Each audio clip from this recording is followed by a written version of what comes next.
Hello and welcome to episode 37 of A Dose of Sinsanity. I am GR3, joined by Welshie and Jamokin. Hello, fellas. It's good to hear you guys' voices, yeah? Good to be here. Hello, hello. I halfway thought that Jamokin wasn't going to say anything once I said it's good to hear your voices. That is a Jamokin glad thing he to do, isn't it? answered. Just to sit there and not respond and Yeah. just sit there in like silence for like 30 seconds, then go. Give us the Hi. old Naya treatment. Yeah. I mean, And then he'll give that really like nonchalant, passive aggressive kind of just dickish like, "Hi, I'm here." But, That's a Jamokin. what a time of the year, right? be Like alive. we have like what a just beautiful got- new year. Yeah, we just got done with the holidays. New Year's going. We're 2023 about to kick off 82L season 37, maybe. I don't know. I think it's 37. Season 37, episode 37. Is this Yeah. coincidence? Who knows? I think not. Clearly planned. We will not You be guys, having. it's season 38. Yeah, we will not be having episode 38 in season 38. But no, it's a great time of the year. We have 82L starting up. We have registrations going, team stuff. Welshie has come back to Dota, new and improved. Says that he has plans to join in season 38. That As is what I've heard. Reformed from what I understand as a support player.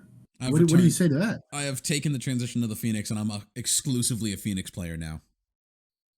I rebirthed myself as a Phoenix only player. So if anybody needs a Phoenix only player, and if it gets banned in the games, I will quit. Been there, done that. Got the T-shirt. Recruit me, 500 games. dude. I got. haven't touched a hero in 2 years. That's such a shame, dude. You used to love that hero so much. I still love the hero. I just don't think it's been good for a long time. That's fair. And like I'm trying to gain rank, like not just play a hero that's gonna grief games because like I may be good at the hero or was good at the hero, who knows anymore. Like, but I was good at the hero, but I'm also good at other heroes that win games of Dota. So I play those. That's fair. What was Well, Whoa. what's your You're right. what's your guys' lose. spam hero that you used to pick? Like, say, like you were early on at Dota. What were like your spam hero? Because I think yours was Phoenix. How early we talking? Let's talk about like what was your first like I'm gonna get over like 300 games with this hero. Like, what was your first? Oh, it was Phoenix. Yeah. If you're talking like the first ones I spammed, it was like I think it was Ricky and Drow. Back in the good old Drow 6 Maelstrom days. Dude. Oh, dude. Back in the like, I mean, mine was Spirit Breaker, I think. Like, and this is probably going back on podcast, but I mean, dude, like I used to spam Spirit Breaker because anybody below one, like when I was back and I was like 1K, fucking nobody knew how to handle the hero. Like Is that why nobody knew what TP you always was. tell? Is that why you always tell Kathy to play Spearbreaker? 100%. You hit Q and you're effective. It's to If me. we talk about our recent spam, he's got a Jamokin point. knows Ursa. yeah, I know Ursa. I mean, my original spam, though, you should know this. Clark. Yeah, Oh, you toxic fuck. he was a great hero. You can tell a lot about him. I feel like I also learned that Jamokin actually, and there's two heroes that are just mind blowing that he's never played. One being a carry player, he's never played PA. okay, define never though. Like you've played it and you're like, don't like it. No, not a single game. On the Zero account. games. You've never played PA once? Only as Morphling.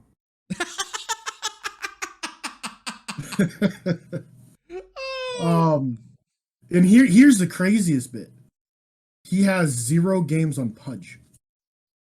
Zero Pudge games. You've never touched the hero. Like not once. No. Why? That was my answer. I was like, I saw this yesterday, and I was like, you've never gone into your pubs. Like, I don't give a fuck. I'm just gonna pick Pudge. Yeah, like I don't care about this game. I'm just picking it cause Pudge. No. What?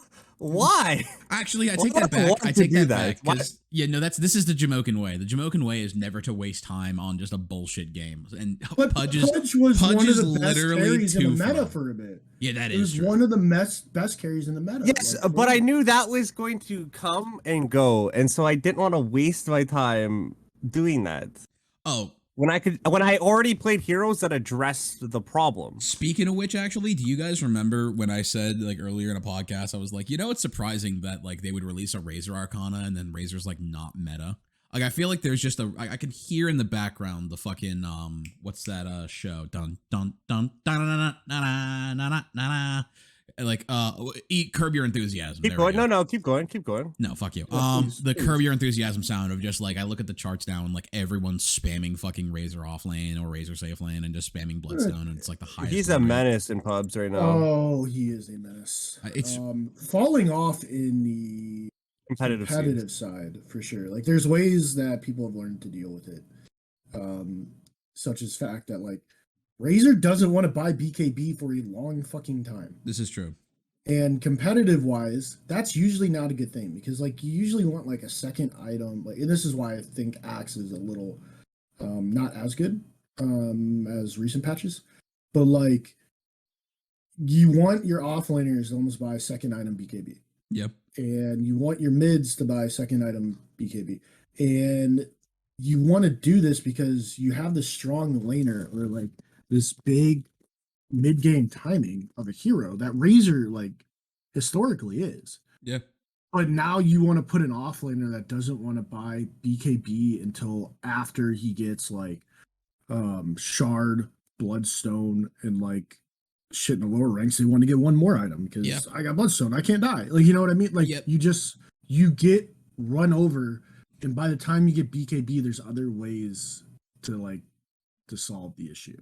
It always sometimes I always forget just the fact that BKB is the most like built item in Dota. Like at the very least to say that there's not a single core that exists that BKB is like the wrong decision on. I mean, there's definitely cores that you don't want to build BKB on. Like anti-mage usually like it almost feels bad when you have to build a BKB on anti-mage. Yeah. It feels bad on Gordon when you have to buy it too early. When you do buy BKB on anti-mage, you feel like a god. So there you go. I mean, you literally can't die. Naga Siren, PL, like you don't want to buy like BKB. No, ideally you don't have to buy BKB. Yeah, it's just it's such a staple of Dota, and I always forget that sometimes. Like how much when it comes to mid laners, and off lanes, like you like even though the patch is going later than what it has in like the last year, it's still super important that you get that BKB like first or second, and you can tell like teams will be ahead, and it's almost like the new comeback factor, right? Teams like will get ahead, they'll start snowballing, all of a sudden BKBs come online, and the team that's just been getting dicked on for the last like 20 minutes, your team doesn't have BKBs, you didn't go second item BKB on your offlane, your mid, and all of a sudden that's the comeback. Oh yeah, because now when you like the other team has BKBs, they're able to take these fights, they're winning the fights, and now they're applying the pressure with their BKBs, and now you're at the point in Lushy. I know you've felt this. I'm sure JMO you have too. You're just literally just clawing like your way, like please just let me get BKB. Yeah, please let me get it. And it's like it just every single step you take, it just seems to get farther and farther away, and you end up losing the game. Yeah, because you delayed it by one item, and that literally that decision alone just fucked your team. And it's I don't know. It's interesting. It's also interesting to me because the team that gets the BKBs later in some ways has a very good chance for a comeback because of the extra duration they have on fresh BKBs versus ones that have been popped, 5 or 6 times. Because you have like what? It goes down to 7, right? And it starts at 10. It goes down to 6. No, 9 to 6. 9 to 6. It's still at a 3 seconds of time. That's like a 50% more uptime. Like that's terrifying in a fight. The late game aspect is when your position 1 gets it. True. So like, and then that's where it kind of flows nicely, like where you want to hit that hard timing every 2 and 3, creating that space with your supports. Your 1's able to get the greedier items, come and clean up. Once they get to BKB, then they can really join and you win the game. Late BKBs only feel viable when your core can get a different defensive item early.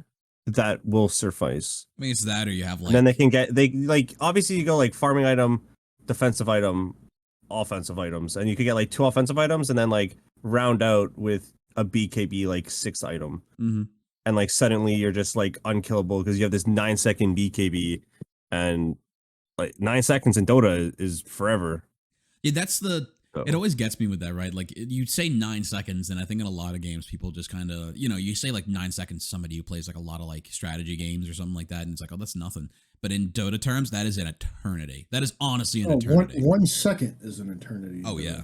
Half a second is an eternity in Dota. we've all been bashed for fuck's sakes. Yeah, sometimes Yeah. talking to friends about like, dude, that guy just hit a 5-second arrow. You have no idea. It's 5 seconds? What's the big deal with that? You have no idea. 5 seconds. You're taking a fucking item or taking a talent that gives you 0.5 seconds to your stun. Ridiculous. Like, Overpowered. why the hell would you do that?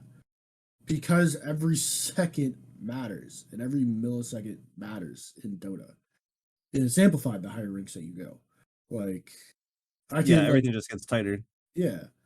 But let's kind of move into the bulk of what we're talking about today. So, like we were saying, 82L is starting back up. Okay. Registration ended on the 5th, I believe, at like 2 p.m. Eastern, maybe. Don't quote me on that. But midday on January 5th. Okay. On January, I want to say 3rd or 4th, we get almost like a rule that was added. And I want your guys' opinion on this matter. Yeah. So basically what happened, if you go into the Play on GG Discord, one of the admins uploaded in the admin decisions in regards to any decision surrounding sandbagging, rank sitting, or rank games played / exceptions. We have received a handful of tickets this season about players or teams in multiple leagues that other players or teams are concerned are sandbagging or punching down, for lack of a better description.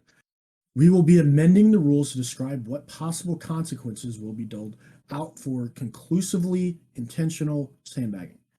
We invite anyone who has proof of players intentionally throwing games or conspiring to lose to make a ticket at #admin request so that we can be in the loop. We get a lot of vague allegations, but rarely any receipts. We set an extremely high bar to prove that rank sitting or sandbagging is occurring and have set our current ranked requirement in place to combat this in minimally intrusive way. Ultimately, we want the fairest and most competitive games possible in all leagues, and having players play other players of similar skill is always our end goal. Face value, pretty okay. I'm not fully like what is the definition of rank sitting, and how is that different than sandbagging? Like, to me, like what rank sitting would be is my team's at like minus 0.5 or at 0, and I'm not playing rank games, and I'm going to do this for an extended period of time so that my MMR doesn't go above the rank, so I'm just going to play unranked games in this time. But the thing about that is you only need 15 games. So after you hit the 15, you have no obligation to do anything after that. Rank games. Yeah, you have 15 ranked games. Yes. You have no obligation to play more ranked games. You could play 300 unranked games in those 3 months. Is that rank sitting? Well, that's what I'm asking. Like, I don't understand what rank sitting is. I mean, it is the difference between that and sandbagging. Yeah, I mean, I think the difference is that like sandbagging is obviously you literally are at a higher rank, you're gonna drop yourself 2 stars, and then the other one is like, I mean, like it's, to me, it's natural for what a team would do. Like, obviously, everyone's trying to get to like where their rank balance is 0, right? You want to be on that line. It's a natural. That's the nature of the league too. Yeah, it's natural to want that. You're incentivized to be on that line. Our rules encourage that. So, I mean, guess what? Every captain, if you're sitting on the 0 line of of like the rank calculator and you're at the 0, you better believe every captain is going to their team and saying, "Hey, no one rank up." And I don't think that's bad. I think that it's honestly just a matter of like, if anybody ranks up, our team is messed up, and we then become 0.5 over, but we have to kick somebody. Yeah, it's one of those things where you're like, okay, we're gonna set a rules and all the team need to be in this, but we don't want anybody like we want you to play rank games as normal no matter what. And that's just not the case. Like, it's not going to happen. Like, it's in a rule where you say your team can fall into this. The end goal is to be as close to 0 as possible, so that your MMR is essentially the highest possible, right? Yeah. Yeah. So you have like a good like start to the season, and then you rank up thereafter. Like, it's not Yeah. uncommon that And as soon as the season starts, you see 2, 3, 4, even 5 members of a team go up a star or two. Because like they're not sitting like, I just ranked up, I'm gonna sit now. Like, they're gonna go to 90% and then they're gonna stop one game away. Yeah. See, yeah, and like are they dressing it up in a way that like, oh, you're rank sitting, then suddenly the moment the season starts, you're gonna go up by like a whole medal, and it's like, well, that's not rank sitting, that's smurfing. At that point, right? Sandbagging is just getting to a point where you can almost rank sit. Yeah, I mean, Yeah. even to me, it's a question of like, there's a spectrum to kind of like the severity of the crime. If your team is assembled and you have your 1 star over, if one person like doesn't go out of their way to drop 1 star, I don't get mad at you. If you're dropping like people by like whole medals or like whole fucking like, 3 or 4 stars, that's where it gets really sus. Or like really kind of like dishonest and I think immoral. Let me ask you this. If you're right before the season and you drop 1 star just before registration because your team or somebody fucked up and ranked up or whatever, and you're gonna drop, is that not sandbagging? Like, even if it's not 2 star, if it's 1, like, to me that's yeah, like intentionally, but it's the definition you of fall into sandbagging. that gray area. You're right. Mhm. I agree. I just think that it's one of those things where, like, if someone told me they did it, I'm not going to go running to the admins. If somebody's dropping like a whole medal to play with their friends, then I'm going to say, no, fuck you. You're actually like, that's legitimate immoral smurfing. I don't know. So like, You there's no don't- difference between 1 medal and 1 star to me. Like, That's fair. if you're not dropping in the it, rules. like, yeah, and like Because nothing's here's defined. Which is yeah, which, here's the other yeah. bit is, to me, when they make this, and I'm gonna piggyback off what Jamokin just said, when they add this to admin decisions, to me, that means this is now a rule. Is that safe to assume? Yeah. Okay. Like So the admins have made a decision. Sorry, I'm with you. yes, right, and to me, that's a rule now. Prior to this, there's nothing in the rules that said that you could not sandbag, that you could not smurf. That, I'm sorry, there's I was going to things in the say rules there you was, could smurf. yeah. There's nothing in the rules that said that you could not sandbag, and Or rank sit, nothing in the quote rules that unquote. states what rank sitting is, Yeah. whatever that is. Yeah. Because I still don't understand what the difference between rank sitting and sandbagging is, and what the defined definition is. Yeah, I got you. Maybe that's a new term that's been popular, and I'm just a boomer and don't understand. I don't know, but like, I've just never heard that until this message. But now it's a rule because you added it to admin decisions about 24 hours before registration ends. Like, you just added a rule, and sure, like not like sandbagging was like one of those unwritten rules. Unwritten rules, yes. But like, is that good if you have an unwritten rule that, you know what I mean? Like, when you're looking from an admin perspective, you're running a league.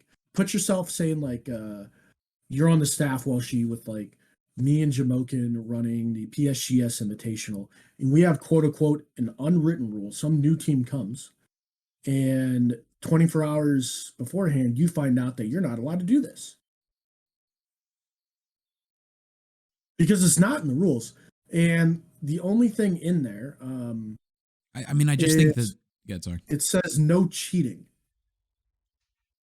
Well, what is cheating? Well, yeah, Breaking the rules, right? Yeah, I mean, by definition, you could say cheating. Yeah. I mean, I'm not going to get Webster on it, but you could say that like an infraction of the rules. Sure. Yeah.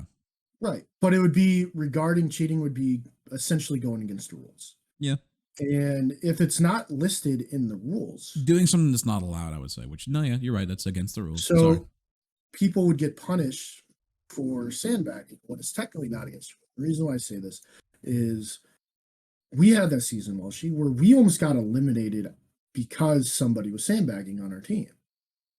Yeah. Now, if I realized this wasn't a rule and this is like an unwritten rule, like fucking, I would go fuck yourself. You know what I mean? This fucking like, lawyer it's not a Greco rule. comes out. Yeah, I got you. But like, it's not written, and I get like the idea of like saying I want to keep things vague and like things along those lines, or like the admins, of course, you have to allow yourself to give yourself some wiggle room in order to make the best decisions for the sake of the league. And stuff that's being really, vague helps really that. important. Yeah, and being vague does.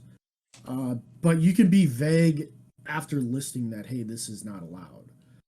Like the exact factors. I can understand the exact lines of sandbagging have to be vague because otherwise you can just like game the system, right? Right, but the word in the term still has to be involved. Has to be defined, yeah. Mhm. Because if you're and running off of cheating, then one thing I wanted to touch on with like unwritten rules, oh well, it's semi-relevant, is there's like 430 players playing this season that are signed up right now. There's 86 teams. All of them have 5 players. Having unwritten rules for 430 people is would be a bigger difference than if we were running like the invitational where we might have 12 to 16 teams.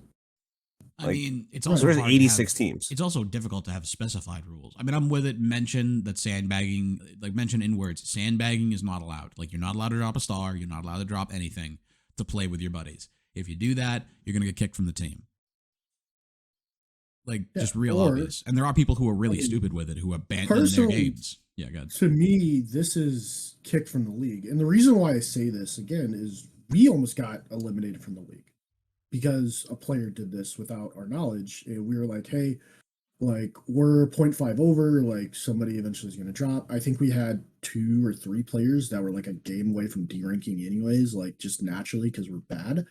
And like, I think what saved us was 2 of us de-ranked, like in the middle of the conversation of like with the admin saying that we're about to get kicked out of the league. Like, look, like this isn't on purpose. Like these 2 dropped. Like I get what he did and I understand. But like if you're gonna kick us out of the league, I feel like sandbagging, like somebody else gets caught for sandbagging issues, that team gets kicked out of the league. If that's the precedent you set, because you rule that one time, then you got to stick by that. If Now, that's the thing about sandbagging is it's an intentional infraction, especially if you have a rule that's you can sandbag and you define it. Like I don't think intentional infractions of the rules should be met with here's a warning. You're intentionally not following the rule. Like you're like account toggling in the middle of the season, turning your matchmaking history on and off. Yeah, like, I mean, I think. Yeah, sorry. Like you're literally saying I'm going to break this rule to try and gain an advantage. And there's zero way that the rest of your team doesn't know about this. Yeah. Because your captain's tracking it, or the other players on the team are tracking it. Like you're doing this because you know that you're above and your team can't play in this league, and Lord knows you want to go like minus 18 or 19 into the next fucking division, right? Yeah. And so yeah, your team is aware, and with your team aware and it being intentional, your team should be booted as a whole. And I want to state too, and I feel like it's a good time to state, I'm not trying to dishonor admins. Being an admin's fucking hard. Like, well, or Jamokin, would you not say like being an admin and running a league is, or even just our tournament that lasted 2 weekends, like 10 days or 10 out of 14 days, basically, a very, very hard thing to do. Yeah. Yeah. Oh, absolutely. Yeah. So like this is no alone. means like to diss our admins because they are, I hope, doing their best, but I know putting in a lot of work. Like bottom line, like we talked, they have 86 teams. At least sub is. I don't know, but Game is putting a lot of work to the end of that bottle. So fair enough. True. But like I'm saying, like it's no hate on them, but there's like the thing where like you add this rule for stuff like 24 hours beforehand, like you get yourself in a lot of trouble. Personally, I think. Well, I think also just like, I mean, especially when you're defining a concept that you've never talked about before, which is this concept of rank sitting. Like, I don't know. Lord knows, I still like that's I have guesses to what it means, but I don't really fully understand like the actual definition of. I swear to you, it's as simple as we're saying. It's you are intentionally not ranking up because you don't want to play in the next league or because it's going to cause your team to rank out. And like I say to that, what about the people who are just slightly better than Legend, who like could go to Ancient if they played a couple of games, but all of their friends are like Archon and Legend. Like suddenly they have to go find another team and not play with them. Like I don't know. Like to me, it's a matter of just like that's not the league's problem though. Like if you want to protect the integrity of the league, which is the point of the rules and all that stuff, then yeah, that's not the league's problem of who you want to play with. Like I would love to play with Naya and all that stuff. Sorry, I'm just not going to go back up the Champions League. That was miserable. But like it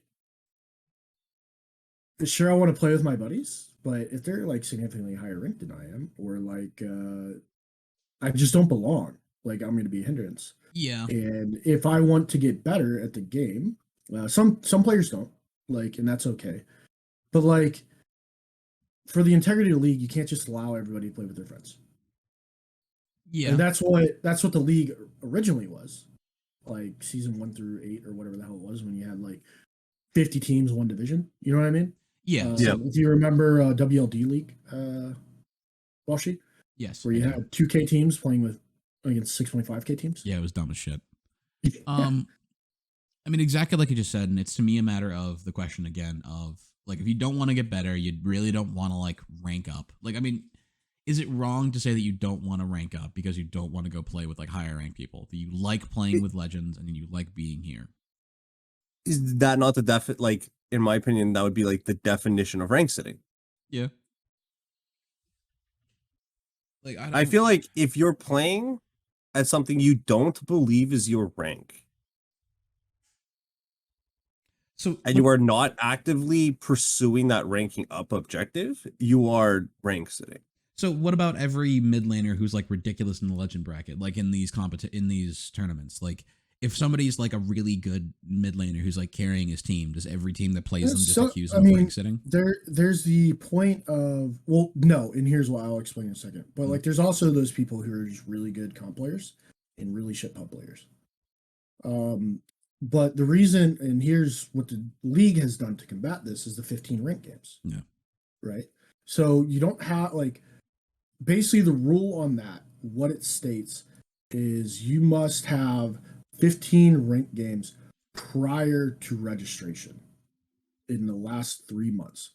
Within the last. Yeah, within. So, like, to put in perspective, like, you take your day of registration ends, I think was the 5th that we talked about. I'm going to pull up my calendar again. And then would be 90 days or whatever, 3 exact months. Like, so what would have been November 5th? Is that wrong? No, October 5th. October 5th. So October 5th, and anything from October 5th to January 5th, that's your, like, you have to have 15 ranked matches. Yes. Not October 2nd or 1st or like September 30th. Yeah, it's October 5th. Yeah. And it's sure as shit not January 6th, 7th, or 8th. Like, I don't think this rule needs any definition. I think the word within 3 months is a fairly good description of what this rule means. I mean, you're also talking about 5 games a month, for fuck's sake. Like, yeah, it's 5 ranked games a month. They're like just over a ranked game a week. Yeah, it's just over a ranked game a week. And how many of these players play 6 or 7 games of like unranked games in a day? Right? Yeah, you just have to play rank one day. Well, that's why the bar is meant to be set really low, right? That's why they said that's why we set the bar very low intrusive. It's like, if you don't have to play a ton, just literally 1 game a week, like, 1.5 games a week, basically. Well, players are struggling with this. How? Lord knows, because they don't care. And here's the kicker. And like, I'm going to call out some people, but it is what it is. It is what it do. We had on the podcast. This is rare. We don't call people on the podcast. I don't know on this podcast. I don't know. Most likely, Cookie's girlfriend is the only one who's listening to us, anyways. Shout out. We'll have to bring her in on the podcast. We need definitely have to be a guest. Definitely need to leave Cookie away though. We don't want to talk to him. No, Cookie. He doesn't listen to our podcast. We're only interested in his girlfriend. But Dops, Dops and Subwoofer, one of our beloved or two of our beloved admins, probably the only two beloved admins. We don't really love Gambit, but Dops only had like 10 or 11 games. But if you count from like was October 5th to like September 5th, there were some more that would add up into 15. Well, that's post 3 months. That's against the rules. At least as the rule is described. The other one is Subwoofer. Got his in after the registration date. Therefore, also didn't meet the standard and meet the rule. Now, based on what I understand, and if I'm interpreting like straight up, you're not allowed to play if you as a player do not meet these terms. Correct? Correct. You're ineligible in the league. Yeah. But we have exceptions. And I'm sure some of these exceptions have been also thrown to some people. But if that's the way we're looking at it, don't we look at it for all? Do we not change the rule? Is the it should change the rule like right before this Sunday after registration is what the rule should say then, if that's going to be what we're doing. Right. So do you change the rule to make sure that you as an admin get to play in that season? Or do you just make exceptions? Hopefully no one says anything and say, well, lack of better words, I'm the admin, so who cares? So here's the kicker for me, though, is you look at these people who don't have 15 ranked matches within 3 months. But then I click on their account, and I'm not going to speak for Sub. I have not looked at Sub's account. I can't vouch that he didn't have the games. I know he has the games now, but I'm not going to go through and look. I know Dops did not. I did bring this up in a ticket. And on top of it is I see Dops is doing the classic unranked with Dops. So like Dops had time to get 15 ranked games in because she's doing party unranked matches. And so it's not even a thing of I didn't have the time. I was deployed across the seas. I was in Japan helping my father's business. Like there isn't an actual reason as you couldn't get these games in. It's just when you got on Dota, you decided I'm not going to make sure I have these games in. I will get them later. You made the conscious decision to not play ranked. 30 games were unranked. And 10 games, and this is from now, so this is going to change a little bit for the games like 2 days ago. But in that time, you had 30 unranked games, 10 ranked games. 5 of those 30 just needed to be played ranked. And then problem solved. Yeah. I mean, that's it. Like, that's not a hard thing to do. And I get some people don't like rank. Like I talked to Subwoofer, is like there's just anxiety with rank, and I get that. No, like, of course. And people view rank differently. Personally, I like that anxiety. I like things being on the line. That everyone's actually trying. Yeah. And you feel like everyone's trying. I don't like going to a game where I have a bounty hunter 1, even though that's my ranked games right now, anyways.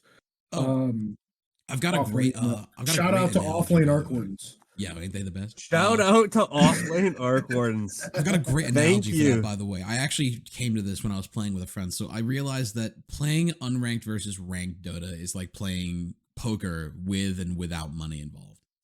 Yeah, it's playing with 100%. Actually, that is a very good analogy. That is the best analogy I've ever heard.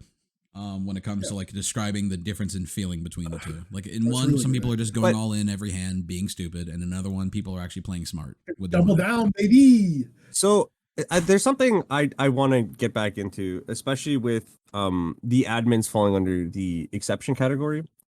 I understand that exceptions happen and things happen. I understand people have game anxiety, whatever the case, and I don't want them to feel like we're attacking them. It's just my personal belief that your admins shouldn't be the exception. They are supposed to be like your poster children. Yeah.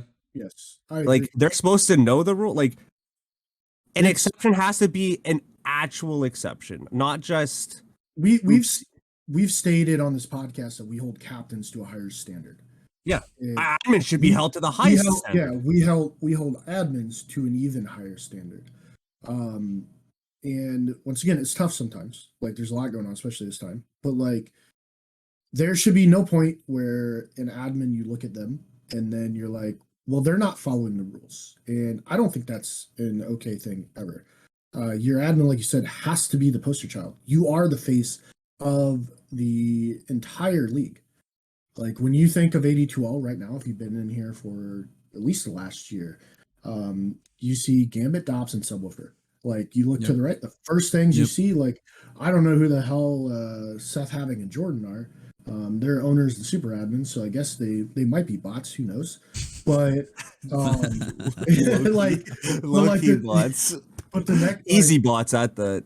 The next one is league admins, and they're the ones in charge. And like they have this nice flashy red that shows, hey, like look at me every time I post, and they are active a lot in the Discord, which is a phenomenal thing for admins to be very active in their own like community.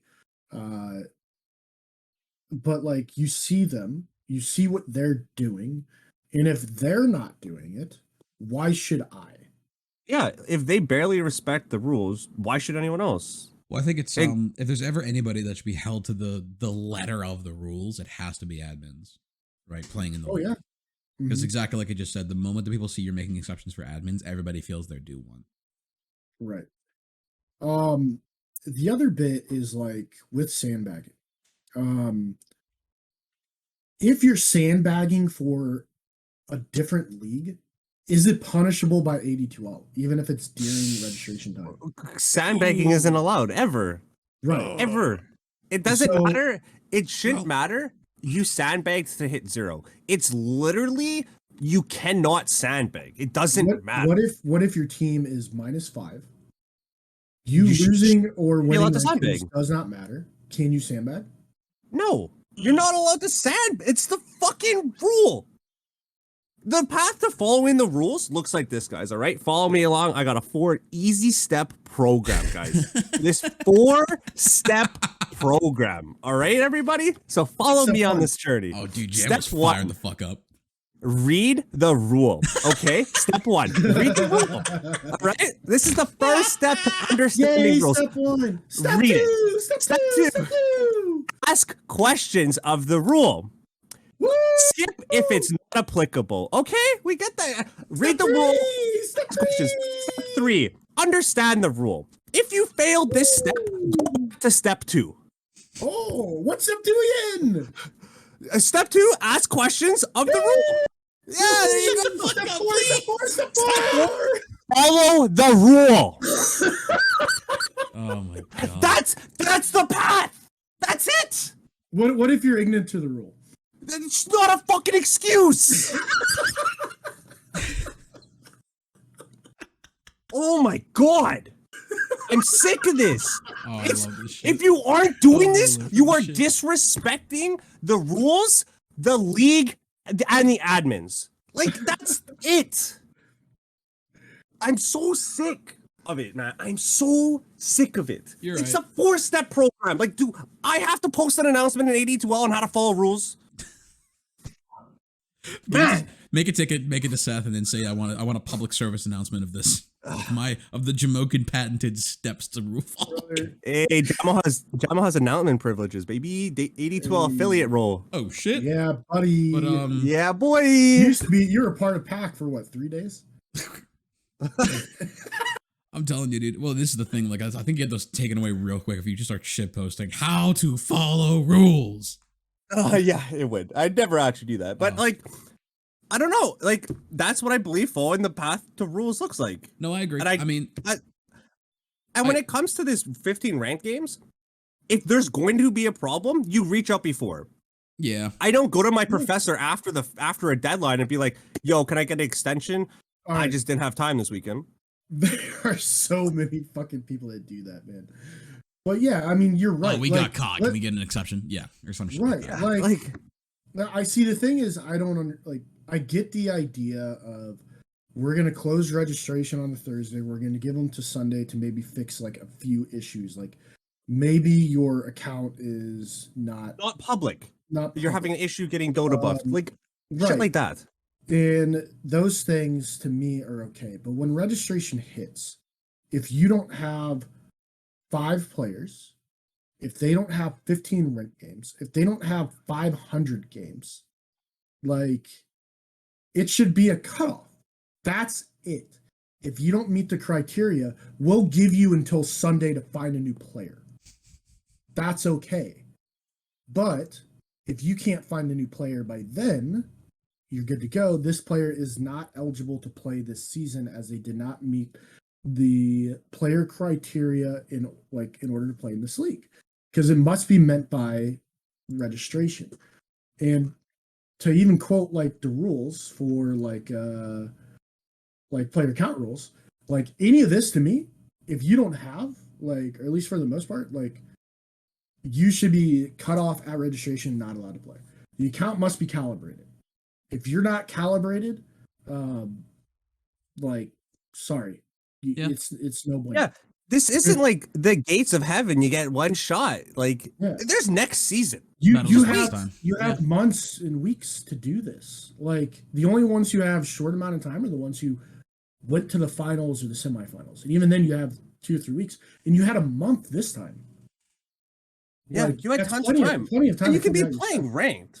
And like- yeah, your account must have matchmaking data public. I'm 100% okay if all you have to do is like say, hey, refresh the Dota buff. Like that's fine. We can wait until Sunday. That isn't figured out. Sorry, your whole team's fine. The account must have a minimum of 500 games. You don't have that 500 games at registration. Sorry about you. That player is ineligible. The account must have a minimum of 15 ranked games played with 3 months of registration. You don't have your 15 ranked games. We read that one before. Within 3 months of registration. You're not good on the registration day. You don't get to play in the league. A player may only play in one league. Well, that one I'm okay with you waiting until Sunday. Pick a fucking team. Let the other team have until 3 months to figure out what the hell they're doing. If a player on your team has multiple accounts, please make sure all public matchmaking available and provide Dota buff link to the admins. That one you can wait till the Sunday. If we suspect a Smurf account or cheating, we have the right to remove teams and all that. Well, it may take until Sunday to determine that, but if you already know ahead of time that they're doing this, ineligible, off the team, and especially if it's a Smurf or something, your team probably fucking knows. See a whole team.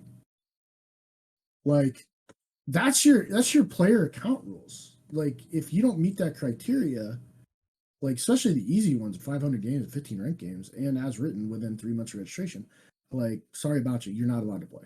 Like there's no exceptions. It's not after like before Sunday. Like it's on that Thursday, registration ends 2:00. See, cut, find another player by Sunday.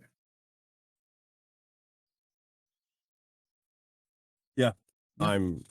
That's And like honestly No, my I'm with you. perspective on it. I'd also like to go back on the sandbagging for different leagues thing and just say that, I mean, to go back to saying about the specificity of rules, it does not say sandbagging for 82L. It just says sandbagging overall. The act itself is immoral, which gets you fucked in this league. Right. So, I mean, it makes sense. Like exactly like So- I said, everything is very sensible, and exactly like I said, you need to be accountable for the day of and not make exceptions. It's a real fucking relaxed thing to make sure that you're just playing legit. And if you can't follow simple rules or read them, or none of the members of your team can do so and make you aware of them, sorry about you. Like, be more attentive. Yeah. So, Jamokin, I'm going to ask you this question because I don't feel like there's anyone that's better at answering it. Between me and Welshie, no offense, Welshie. But if you're to write this rule and you want to make things vague and you are like keep open end, how would you post it in your rules to allow for like admins to make decisions that may be either outside of the rules or like at their own discretion? Man, that would be really tough. If I had to take a shot in the dark, I would probably say something along the lines of admins withhold the right to rule directly against the rule book when it comes to fair play and integrity of the league. Something along those lines. I feel like you read that off of PSGS Invitational. don't actually have it open, but I did my best to quote it. Like, yeah, there's ways, like, there's things that you have to list and you have to be specific about. But there's ways to go about it. And, like, the other bit to it is, like, as a captain, it's your responsibility, and it even says this in the rule. As a captain, you're expected to be responsible for the following things: make sure your team can make it to the matches, ensuring that the match settings are correct, making sure your players are displaying good sportsmanship, make sure your players are compliant with the rules. That's a big one. Yes. That's right in there in the rules too. Your captain's job is to make sure your players are compliant with the rules. So if they're not ready and their account is not good, and where it states at the registration, then that's your job as captain, and you have failed as a captain. Therefore, it is in the league's right to punish this.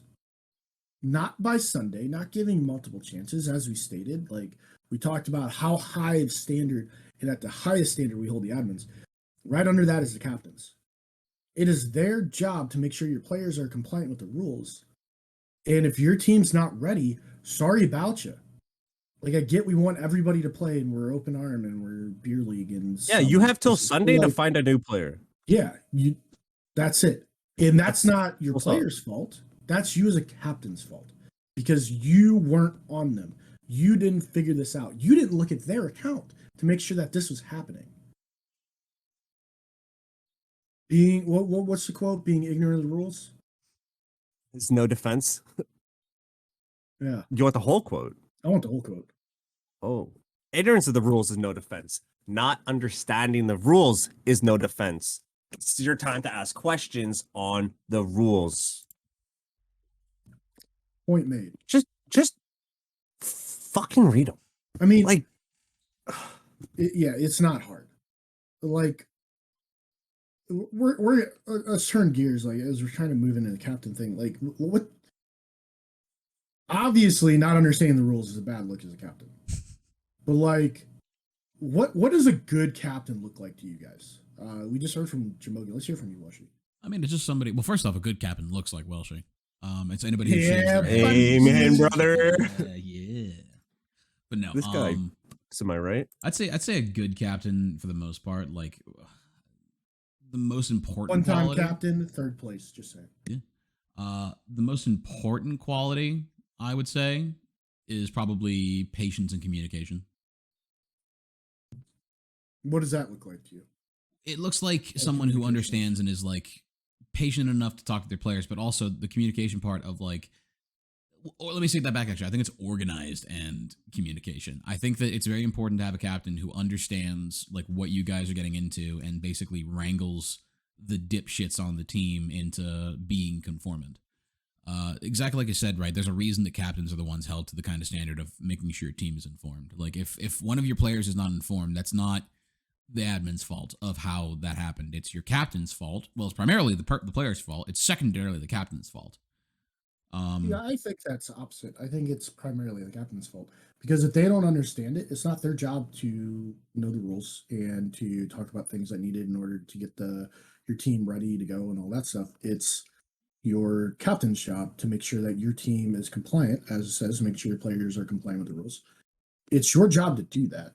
And if your player doesn't know, that's, like, sure, there's some blame on the player, but it's mostly to blame on the captain, because you're supposed to know all this stuff. Yeah. You're the one registering. You're the one that's in charge. It's your job to make sure that all of this stuff is going, like, the way that it needs to be. And you have to, like you said, wrangle the dipshits. Like, yeah. You have to show the player was negligent. Like, you gave them everything and they decided, you literally sent them the rules. I want to see a DM of you or a team chat, you sending them the rules and them intentionally not reading it to be like, okay, you did everything you possibly could as a captain. Yeah. Without sitting there and literally reading it to the grown-ass man. Yeah, I guess I could agree with that. Like, the whole thing is that you have to show that you've made good effort. Like, if your players, like, say one of your players does something egregious, like says something like a slur in the middle of, like, an 82L game or something like that, like, you need to prove that you've, like, disciplined this person. Like, there's a zero tolerance policy for that, right? Like, that kind of thing. Yeah. I'd say usually, like sometimes it's a slap on the wrist and a draft penalty. fair. My thing is more. There's a if lot of someone- draft say penalties. someone's You know how much I disrespectful. love draft penalties. Yeah, say someone's disrespectful in all chat. I would personally like, and they just keep being disrespectful and disrespectful. Like, it's not the league's job to kick that person. Technically, it's the captain's, right? If you can't get them to stop. Yeah, it's the league's job to punish them, but like, Yeah. if they can't stop, then like you need to kick them because punishments only get worse. Yeah. Like, if he's going to continue to be an issue, then I don't know. Yeah. I mean, I don't think it's the league's rule to make that ruling. I'm like, you'll punish the team until the captain makes the decision. Like, until the captain forces the hand. I think that it's. Mhm. I still believe in personal responsibility more than anything else. I do. I really believe that, like, if you're ignorant of something, like, your captain, like, is obviously responsible for being aware of if you're taking care of this or not. But the first blame still starts with me, with the player. Like, first it's you, and then right below you, just barely, is the fact that your captain didn't take care of this. Like, See, when we started the PSGS Invitational, sorry if I cut you off. you're good. I told Jamokin, and I don't think he was a huge fan of this. I still don't think he's a huge fan of this. But I told them we need to essentially baby our teams in a way. If we don't tell them 3 or 4 different ways of the same information, then we can't say it's not on us partially. Like, to me, when I give information to somebody, I need to make sure that I tell them 100 different things or 100 different ways, so that when they do mess up, it's not my fault. There's zero way that you can put any blame on me. So as a captain, I do actually fucking hate this. yes, He's not wrong. yes, but like, if, like, for example, like when I was captain, I would tell you guys something. I would tell you guys in person. I would type it in. I would give you guys documents. Like, it's at that point, if you still don't understand, that's not my fault. It's your guys' fault. Yeah. There's no way you could put it on me. And as a captain, to me personally, I think that's partially your responsibility. Like, you need to it's your responsibility to make sure that your team is compliant with rules, that they understand. And even beyond that, like, just understanding drafts or the way you want to play Dota or like things like this, and like, or the behavior in games, the way you communicate, the way you discuss. It's your job as a captain to make sure that this is comprehended by your team. Not that you tell them once, because people are like ADD brain. Like, you tell them, okay, and I forget the next day. But if you tell them multiple times, there's no way they forget. If they do forget, then it's getting to be the point where it's intentional. And that's not on you at that point. Then it's personal blame.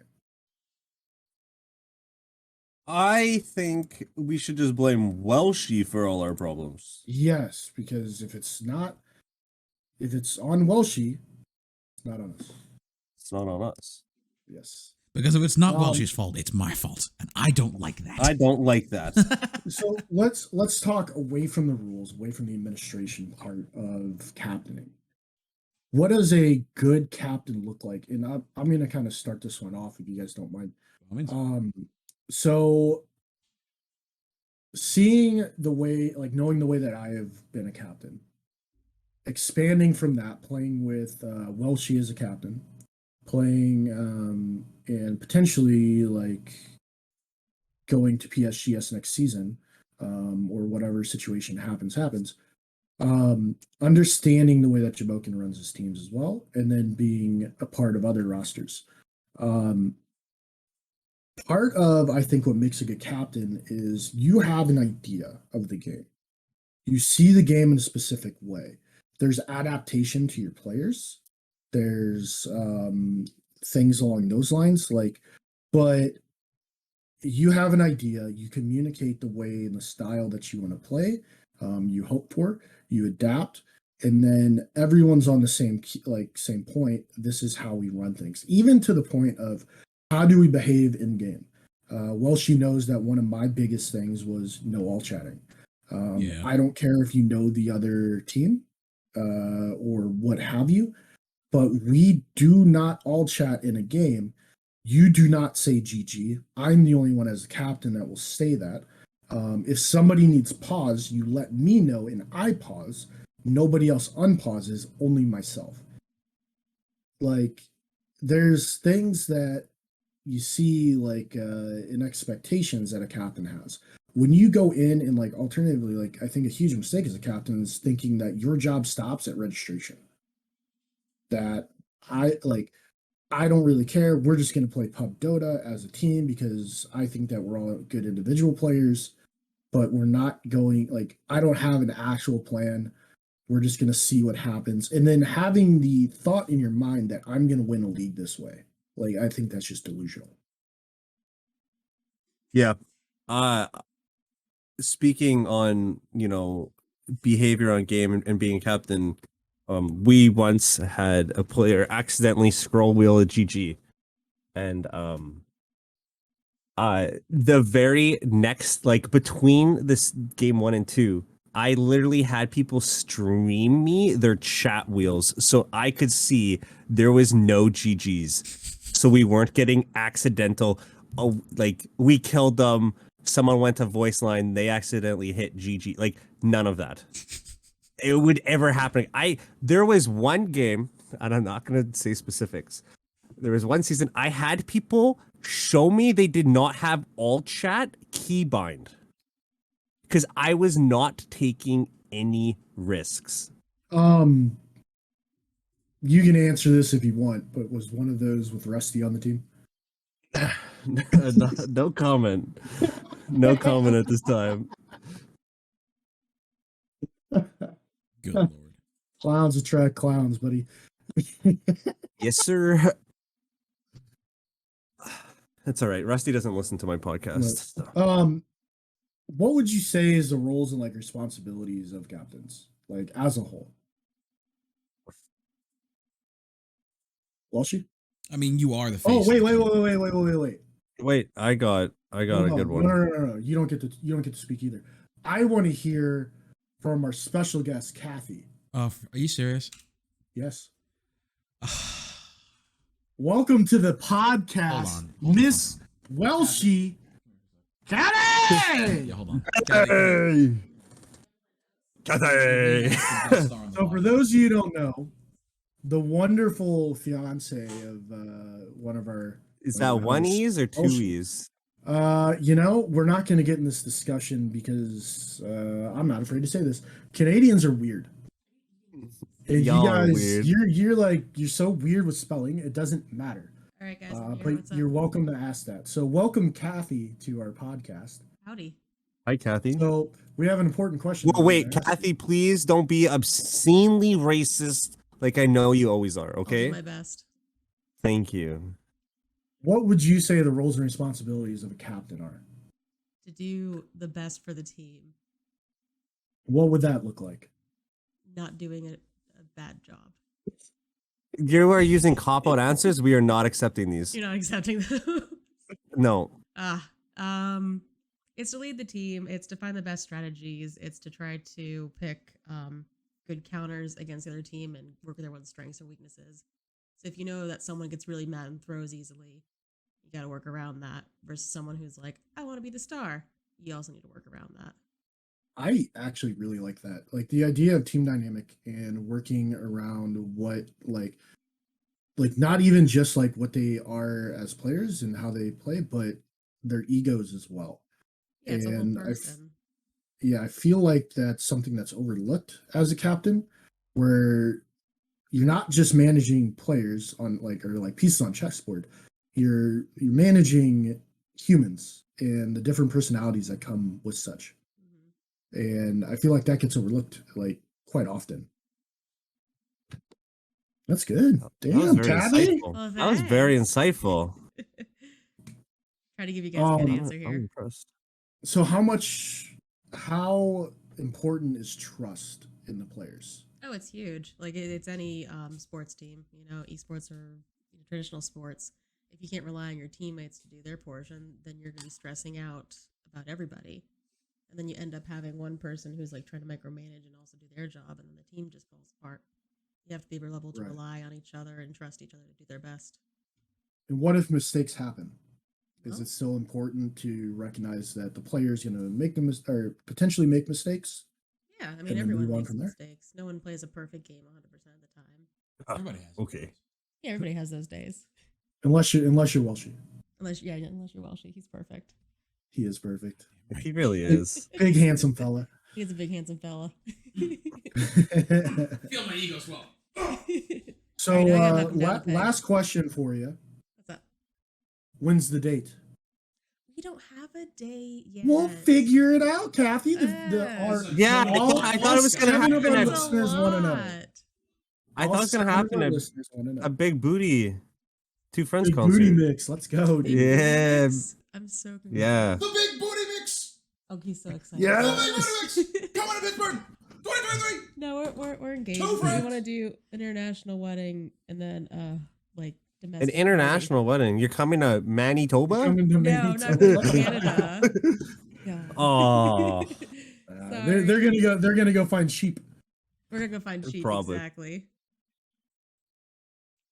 all right. Well, thank you, Well, yeah. Kathy. It was a you. pleasure having you. No It really problem. is. All Don't be a right. stranger. I'll try not to be. All right, I'll give the Gus heads up Scott back to Evansby, the cat Welshie here. detective. Thanks, guys. Bye. They know my name. Bye. Say Ben. Is Oh, actually on the yeah. professional PSGS roster. They are. It's still signed. But I love that actually. Like the idea of like recognizing mistakes and working and making like understanding as the captain, you got to manage all this and then still hold trust. Yeah. I You really like the together. interpersonal dynamics Yes. of a team. It's super important. It's something I in past seasons I focused on a lot. This season I'm not too sure what the interpersonal dynamics are going to be, but or if Yeah. I really like that because I was always really important to have that one comedic relief player on your team for those stressful situations, down a game or whatever. It's always good to have someone that can like bring emotions back up and then Tear him back down as the captain. yeah, and then as the captain, like not turn him down, but like get everybody back into a serious like let's go fuck shit up kind of mode, Yeah, I always use Ben in that matter or Welshie rather, but I always use Welshie in that matter of he was my PMA guy. Like I'll say the things that need to be said. Welshie's gonna bring us kind of back into a joyful mood, but I'm gonna make sure that we're focused, kind of thing. And that was always a dynamic that I appreciated with Welshie. That really fit our team dynamic as a whole. Do we have Welshie back, or did he just? No, I'm here. Okay. Sorry, I've just been enjoying Okay, listening hey, to buddy. all my praise. Yeah. The last time that happened, screw. Yeah, I know. It's very unusual. Yeah. So going back to what are the responsibilities, I guess, of a captain is making sure that your team can make it to matches or rescheduling / finding a stand-in in a timely fashion. I think that's really important. Ensuring that the match settings are correct. I think that one's really good. Oh God, not ticketing. I know you love that. Oh, dude, that's gotta be met with kicks, man. I'm so done. So And like the funny thing with that is like the league wants to do a fantasy deal. If people don't ticket, then how are you gonna do a fantasy thing? all the players involved, they're worth 0 points. Yeah. Because actually, if you did not know, it is both captains' responsibilities whether you are actually hosting or not. It does say, as a captain, you're expected to be responsible for the following, and the second one says ensuring that match settings are correct. That doesn't say one. That indicates both captains. All captains, all 87 captains. All 87. No responsibility. Please stop. But we're running a little bit late, but we're gonna go ahead and kind of move on to our last thing: jumping ship. So, is it okay to ever jump ship just before the league like closes registration, or like right after? Like just to say like, yeah, I'm playing with another team. Bye, guys. Or like, I guess it's specific for different situations. What would you say is not okay, and what would you say is okay? I'd say that it's not okay if you're like, yeah, another team hit me up, guys, and I just think we have a better chance of winning. So later. Yeah, I think jumping ship for a competitive reason is kind of unacceptable Yeah. right before the end of registration. I think, But I think personal commitments come up. That's understandable. It's depending on how severe the personal commitment. Like, I get it. People are just really shit with managing their time. It's you're a Well, dickhead. we're not talking leaving the team. We're talking leaving the team and going to another team. Oh, I'd say that. I'd also just say an example of it only being okay to me is I want to play in this league, but there was a massive kind of event that has occurred with another teammate that has made it to where this season is going to be strained if I don't leave. Like, this is going to if be, you know you're not going to enjoy your 8 weeks, yeah, and you know it's going to be a not shitty worth season playing. for everyone because of a standoffishness or like some kind of squabble you've had between two players. Then and you know it's just going to be that way, and you want to be the bigger person and just say, look, you guys, like, here's a sub. I've found you guys somebody who play with you. Like, I know you're waiting on someone, or this guy can play. I'm just going to go to this team because they're waiting on one more to play. Like, Yeah. sorry about you. I don't want to be miserable for 8 weeks. Nobody here does. I'm going to be the asshole here and actually take the hit for it and leave. It's 2 to 3 months, like, and even maybe like 3.5 months because of playoffs. Yep, and you're practicing with this team. You're spending time with these people, hopefully. Like, pretty much almost every day. yeah. And your team can't function if 2 people don't get along. It will not function. No, and we've been a part. There's of that, only like, 5 players. Like, we've been a part of that where it's you have some like internal. Call them issues out. Yo, with we're on the another pod. player. Call them out. No, I'm not going to call them out. Let's call them out on the podcast. but Let's bring them like- on. Yeah, let's bring him on. Dr. Phil. Doctor. So, yeah, we've been a part of that. Where like, and we've experienced it firsthand, where 2 teammates don't get along, and it's not even like seeing Dota differently. It's your personalities just don't work together, and sometimes it takes a little bit to work on, and it just like to really develop. In the best like situation is you're running through scrims, you're winning a lot of games. Pubs are going pretty decent, like when you're playing with them, but all of a sudden, things just don't work for whatever reason. Like your draft is just bad, the other team's not shit. Like parts of the game get hard, and then disagreements come out. How do we deal with these? Like, how do we deal with the problems in the game? I'm frustrated, so I'm going to start like flaming, things along those lines. And when you're like, if that's something where as soon as the game gets hard, the personalities really come out. How do we deal with these as a team? Am I going to flame everybody like a pub, or am I going to stick with my team, try to remain positive, constructively talk about it afterwards in a calm manner, things like that? Yeah, I mean, I think there's very gracefully saying like, hey guys, we gave it our best effort. It's all good. We can call this one. And just giving up. And I think the giving up is a bitch move. Like when it comes to like when things get hard. There's saving mental of giving up and saying, hey, we tried. Let's just call it. Let's talk about this for the next like 5-10 minutes, and then we'll roll into game 2, things like that. But like, if you can't control, in my opinion, you can't control your emotions, then what are you doing? Like, if you're a captain, and we already talked about previous episodes, like one of our first 10, I think, of what it means to be a captain. And we've talked even in this one about how high the standard it is. When you're the captain and you can't control your emotions, then that becomes a real big issue, right? Like, you're showing the rest of the team that it's okay to lose your shit. Like, as the captain, I'm not going to be punished. I'm not going to be like anything specific. It's like, it's okay to lose my shit, yell at my team in a non-constructive way that does not help the team, and basically baby rage mode. Like that's not a good dynamic as a captain.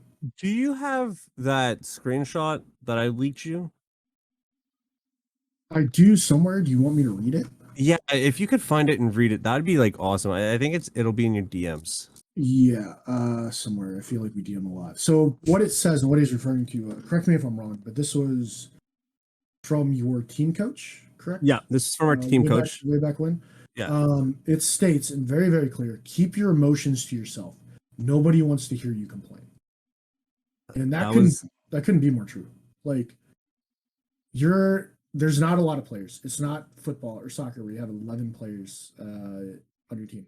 with like Right. 21 on standby, ready to go if you yeah. become a pissy Not bitch. even like like football teams have over 100 players. Like it's one person's just having a meltdown. Who cares? Next one up.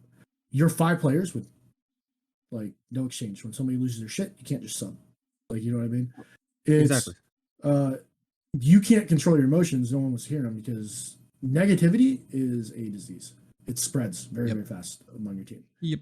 Oh yeah. And when like positivity, it's not. It's slow acting.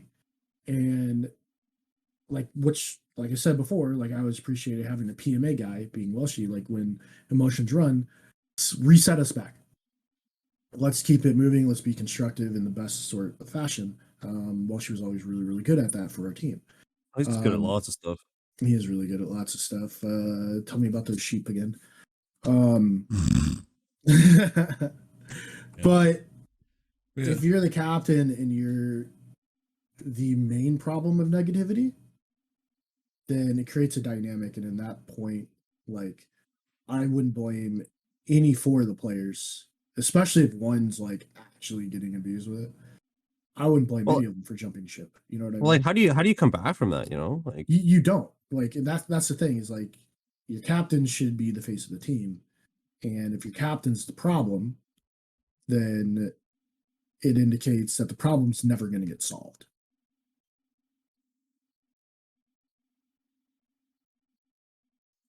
man, communications and managing the interpersonal relationships among teams is like the captain's responsibility. And if you're the source of the problem, that team's done. I don't see a way of coming back. Yeah, I mean, you're just the problem solver for the team, basically. Yep. Doing whatever you have And to solve what it. happens like if somebody's in a pub, usually Especially with newer, unexperienced. If your team has been together for 2 years, there are going to be conflicts. Like you just can't have 5 people working, chipping away at a goal, and there not be like that doesn't exist. The best teams in the world, people fight every now and then. Like that happens, and sometimes the captain will be the person to be in that.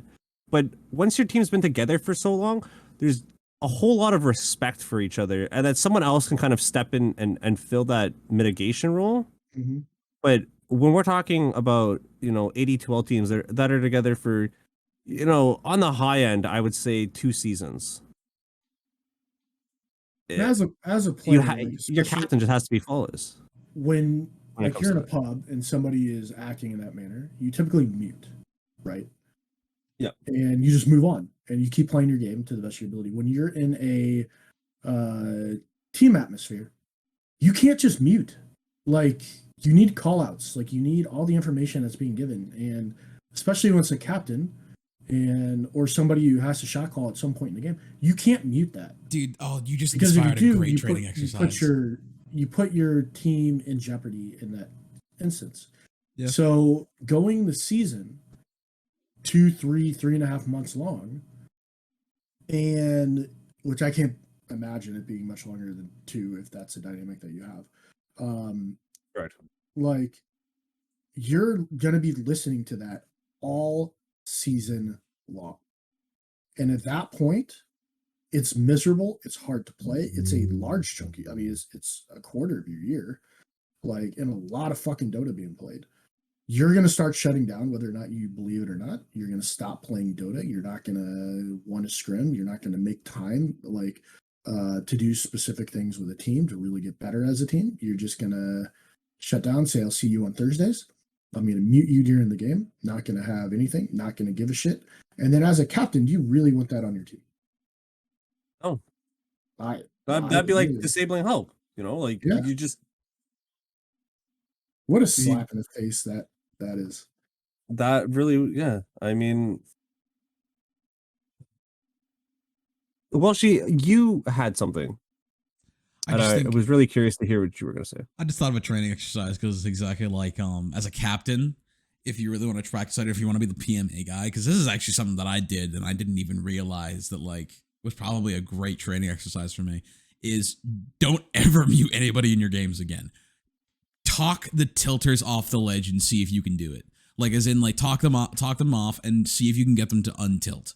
Because I've been practicing that shit in every one of my pubs since I started playing this game, of just managing to untilt people.